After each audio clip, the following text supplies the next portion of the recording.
इस समय गर्मी ने इतना विकराल रूप धारण कर लिया है ना कि सुबह 10 बजे के बाद घर के जितने भी खिड़की दरवाजे हैं ना उन्हें बंद करना पड़ता है, क्योंकि अगर ऐसे ही खुला छोड़ देना तो सारी लू जो है ना वो घर में आ जाती है और पूरा घर ना एकदम गर्म हो जाता है। राधे राधे, स्वागत है आप सबका एक और नए व्लॉग में। कैसे हैं आप सब? आशा करती हूँ कि आप सब कुशल मंगल से होंगे। चीनी डब्बा कहाँ रख दिया अब आपने?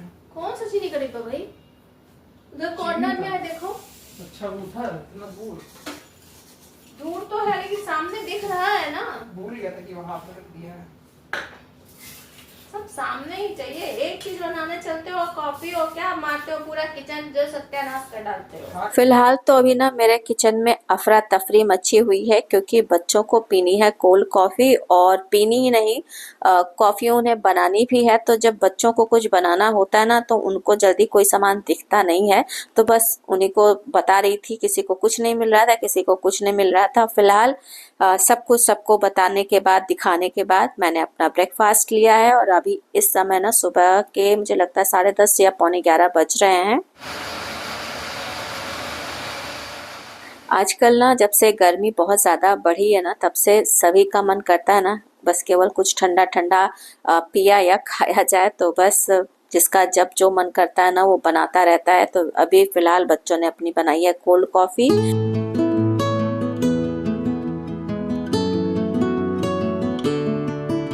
आज ना जो मेरे घर के रोज वाले सुबह के काम काज होते हैं ना वो थोड़ा जल्दी समाप्त हो गए।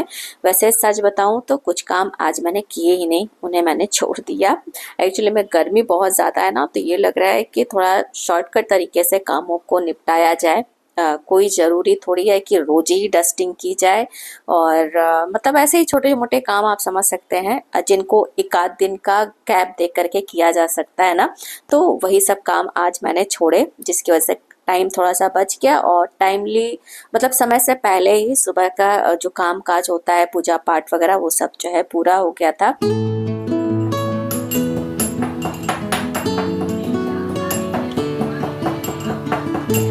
तो जब समय से पहले सारे काम समाप्त हो जाते हैं ना तो समय थोड़ा सा ज़्यादा बच जाता है, और जब ये समय ज़्यादा बच जाता है तो इस समय को बिताने के लिए फिर कुछ काम जो है हमें करना पड़ता है। तो आज की भी कुछ सिचुएशन ऐसी ही थी। अब टाइम ज़्यादा बचा था, लंच तो अभी तुरंत बनाना नहीं था। लंच में करीब 12:30 पौने 1 के आसपास बनाना शुरू करती हूँ। तो अभी इस बीच ना बिल्कुल खाली समय था, सोच रही थी, काम ही ढूंढ रही थी क्या किया जाए क्या किया जाए। तो फिर याद आया कि चलती हूँ किचन में ही कुछ बनाती हूँ। तो इधर काफ़ी समय से ना मैंने ये मीठी बूंदी नहीं बनाई थी। बच्चों ने भी कई बार बोला, लेकिन मैं बना ही नहीं पा रही थी। तो सोचा कि आज जब मुझे ये मौका मिला है, टाइम बिताने के लिए, अब कुछ काम करना है, तो जो बूंदी है ना यही बना लेती हूँ। तो यहाँ पे पहले ना मैंने चाशनी रख दी थी पकने के लिए, और फिर इसके बाद यहाँ पे बेसन में थोड़ा सा हल्दी डाल करके इसका पतला सा घोल बना लिए। पतला मतलब बहुत ज़्यादा पतला नहीं, थोड़ा सा गाढ़ा टाइप का ही घोल बनाया। और इसमें सोडा नहीं डाला है, इसमें थोड़ा सा नमक डालना होता है, लेकिन मैं नमक डालना भूल गई, क्योंकि काफ़ी दिन बाद बना रही हूँ ना। काफ़ी दिन बाद क्या, मुझे लगता है कई महीनों बाद बना रही हूँ। तो फिलहाल घोल तैयार कर लिया था। इसके बाद यहाँ पे कढ़ाई में मैंने देसी घी डाला था, ये अच्छे से गर्म हो गया। गर्म होने के बाद फिर यहाँ पे मैंने ये जो बूंदी बनाने वाला झारा होता है ना, इसे लिया है, और बस इसी पे थोड़ा थोड़ा सा ये बैटर डाल दिया है। बाकी यहाँ पे अब कुछ करना नहीं है, ऐसे ही झारे को पकड़े रहना है, और ये जो सारा बैटर है ना वो धीरे धीरे करके पूरा इस तेल में बूंदी का आकार ले लेगा। देख सकते हैं पूरी कढ़ाई भर गई।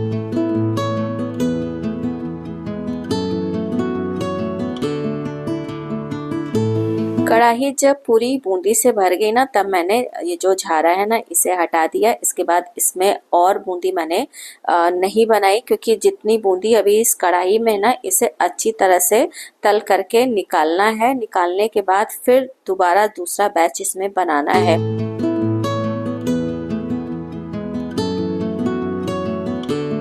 बिना सोडे के बिना बहुत ही अच्छी फूली और गोल आकार की बूंदी बन करके तैयार हुई है। और कंसिस्टेंसी जो है ना बैटर की, वो काफ़ी मायने रखती है बूंदी को परफेक्ट बनाने के लिए। मतलब जो इसका बैटर होना चाहिए ना, ना तो बहुत मोटा हो और ना बहुत ही ज़्यादा पतला हो।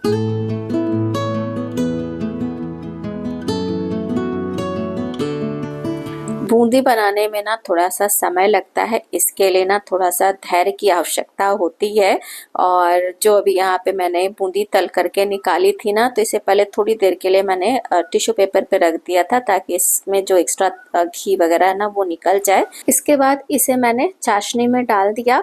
और चूंकि मीठी बूंदी बनानी है, इसका लड्डू वगैरह मुझे बनाना नहीं था, इसलिए ना मैंने इसकी जो चाशनी है ना वो थोड़ी सी पतली रखी है, मतलब बहुत हल्की सी चाशनी बनाई है। बहुत गाढ़ी वाली जो चाशनी होती है ना वो मैंने नहीं बनाई, क्योंकि जब बहुत ज़्यादा मीठा हो जाता है ना तो फिर खाने में अच्छा नहीं लगता। तो अभी बूंदी बनाने के साथ ही साथ समय भी थोड़ा भाग रहा था, तो 1 बज चुके थे, तो यहाँ पे मैंने ना साथ ही लंच बनाना भी शुरू कर दिया। तो अभी दाल और चावल रख दिया है पकने के लिए।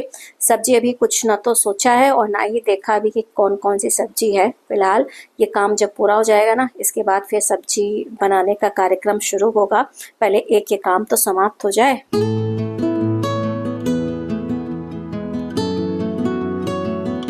फाइनली धीरे धीरे ना ये जो बूंदी तलने का कार्यक्रम था ये समाप्त हो गया।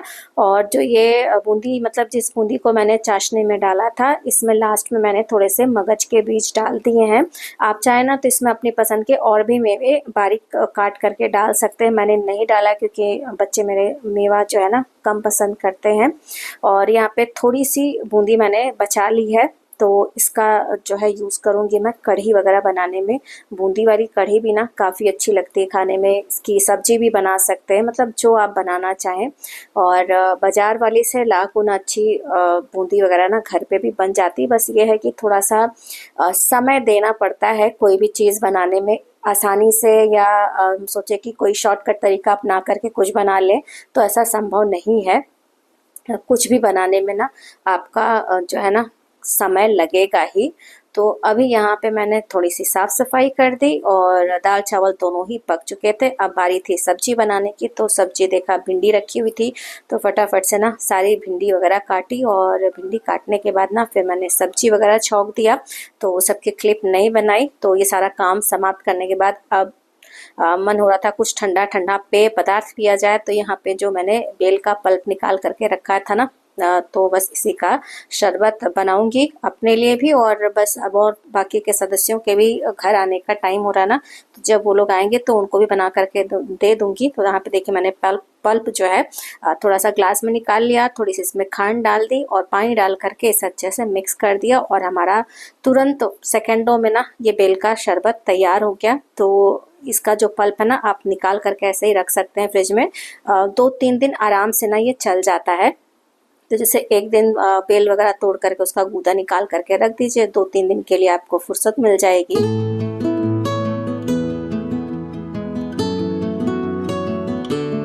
आज की कुकिंग का जितना भी काम था ना वो लगभग समाप्ति की ओर है। बस केवल सब्जी बन रही है, क्योंकि लास्ट में उसे छौंका था तो इसलिए अभी वही नहीं तैयार है। बाकी सारा काम किचन का कंप्लीट है। और आजकल ना जब खाना वगैरह बन जाता है ना तो लगता है कि कितना बड़ा और मुश्किल काम पूरा हो गया है। कारण सिर्फ ये गर्मी है। गर्मी की वजह से किचन में ना बहुत देर काम करने का मन नहीं करता है। लेकिन भाई पेट पूजा की व्यवस्था तो करनी ही पड़ेगी, चाहे गर्मी हो चाहे सर्दी हो। सर्दी के मौसम में तब भी राहत मिल जाती, थोड़ी देर ही ठंड में ठंड लगती है, फिर जब काम करना शुरू कर दो ना तो फिर ठंड गायब हो जाती है। लेकिन गर्मी के साथ ऐसा नहीं है।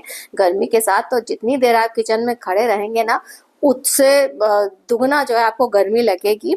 खैर अभी ये भी ऑफिस से आ गए थे, सूर्यांश को लेकर के आए थे, तो दोनों लोगों को मैंने बेल का शरबत बना करके दे दिया है। और आजकल जो है ना इस लूह वाली गर्मी में लिक्विड चीज़ें जैसे मट्ठा है, आम का पन्ना, बेल का शरबत, ये सब ना पीते रहना चाहिए। स्पेशली अगर हम बाहर से आ रहे हो या बाहर जाने से पहले, तो इन सब चीज़ों से ना थोड़ा सा लूह वगैरह लगने का डर कम रहता है। फिलहाल तो आज का जो लंच है ना वो रेडी हो गया और ये रही आज की लंच थाली। इसी के साथ आज का व्लॉग मैं यहीं पर एंड कर रही हूँ।